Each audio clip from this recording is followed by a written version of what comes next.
ओम नमः सिद्धेभ्यः। ओम नमः सिद्धेभ्यः। ओम नमः सिद्धेभ्यः। अहिंसा परमो धर्म की। आचार्य गुरुवर श्री कुंद कुंद भगवान की। आचार्य गुरुवर श्री ज्ञान सागर मुनि महाराज की।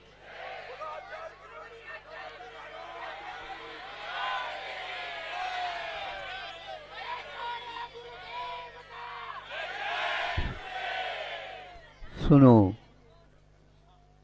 सब लोग इस बात को स्वीकारते हैं कि अनेक प्रकार के धातु होते हैं, उपधातु होते हैं, और वे कहीं न कहीं किसी न किसी रूप में काम में आते हैं। कि सोना एक प्रकार से पूरे विश्व में आज एक मुख्य रूप से धन के रूप में स्वीकार किया जाता है, क्योंकि इसकी उपलब्धि सर्वत्र होती है। लेकिन हो करके भी इस सोने को कोई खाता नहीं। सोने को कोई खाता नहीं। सोने की खाता तो रखते हैं अपने पास। खाता वही। अब कभी कभी माँ बच्चे को खिलाते समय पर बच्चा जब रूठ जाता है, मुझे वो नहीं मिला, ना मुझे वो नहीं मिला, मुझे वो नहीं मिला खाने को, तो वह भी रूठ करके बोलती है, तो तुझे क्या सोना तो खिला दे, सोना खिला दे क्या। तो बच्चों को समझाती है सार में खड़ी खड़ी गाय, बेटा तुमको मैं सोना खिलाऊं, तुमको मैं अमृत खिलाऊं, बाद में माँ की नंबर आएगी, ध्यान रखो। ये आप लोग जानते हो ये कैसे कह रही है गैया। गैया की भाषा तो बहुत लोग नहीं जानते, किंतु वह लड़का तो अवश्य जानता है। माँ कुछ समय के लिए तो दूध पिलाएंगे।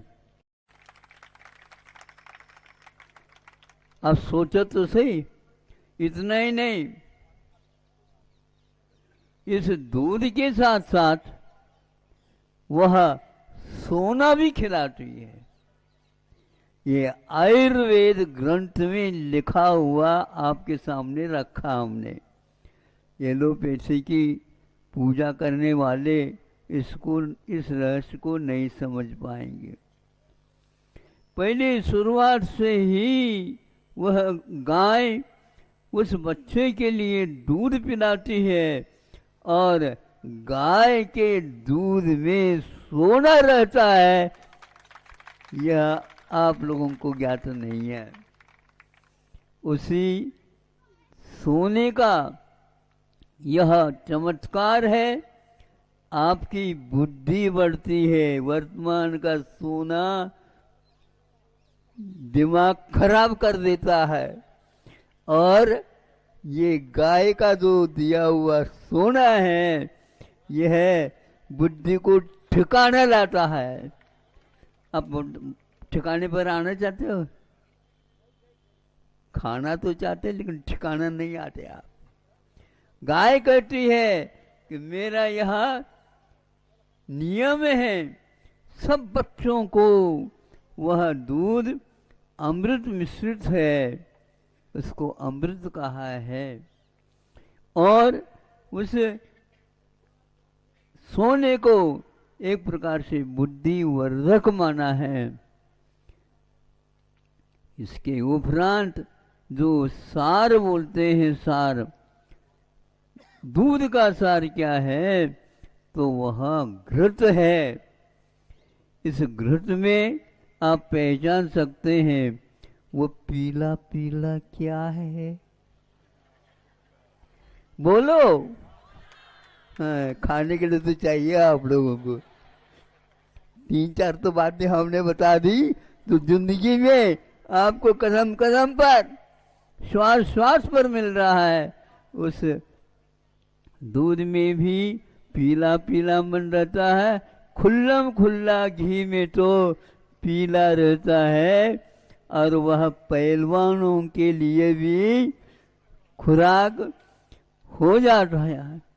इस प्रकार भारत में एक प्रकार से जीवन की आदि से लेकर के अंत तक ऐसे देवता जो कि सबके लिए प्यारे ही है, वह आपके लिए उपलब्ध है। हमें लिए ये उपलब्ध नहीं, ये उपलब्ध नहीं। कोई भी आप पढ़ो, वह कभी भी काम में नहीं आने वाली है, बुद्धि विकृत होने वाली है। विदेशी व्यक्तियों ने अपनी शिक्षा को यहाँ पर ला करके बोया, उसके फलस्वरूप आपकी बुद्धि विकृत होती चली जा रही है। चाय तो पिएंगे आप, दूध तो बेचते नहीं है, उसके गाय को ही बेच देते हैं। यह इसलिए हो रहा है कि यहाँ पर भारत के स्थान पर दूसरा देश आ चुका है। उसका नाम क्या है? इंडिया। वो यार इंडियन बोलते बोलते आप अपने आप को गौरव का अनुभव करते हैं, किंतु भारत को भूल गए। भारतीय वासी होकर के आज आप लोगों को समझाना पड़ रहा है। इसलिए वह आज वर्तमान में मध्य प्रदेश में भी आज इसका सर्वप्रथम अनुवाद हुआ है। इंजीनियरिंग जो विज्ञान का भी अनुवाद हिंदी भाषा में हुआ है, आप लोगों को ज्ञात होगा। इसलिए कि भाषा परिवर्तित होने से ही भावों में परिवर्तन आता है।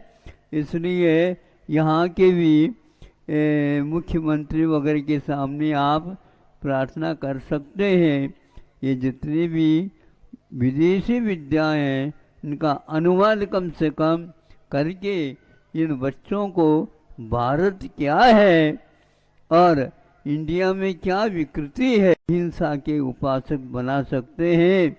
गाय आपको ये इतने सारे तो वस्तु दे रही है, लेकिन खाने के लिए वह केवल रूखा सूखा, आपके थोड़ा सा भी यदि नहीं मिला तो आपका चेहरा भी रूखा सूखा बन जाता है, नहीं समझे।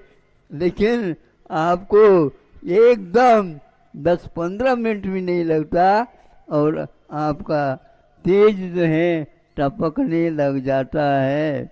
इसलिए आप लोगों से कहना है, क्योंकि ये रास्ता है सरकार ने बनाया, लंबे चौड़े रास्ता है, आप लोगों के लिए, हमारे लिए नहीं। हम तो पैदल चलने वाले हैं। कितनी बार यहाँ से हम गुजरे, ये आप लोगों को याद करना है। हमारे यहाँ अब जो आप आते हैं, अभी तो आप हमारे यहाँ आप आए हैं, आपके लिए आशीर्वाद है। अहिंसा परमो धर्म।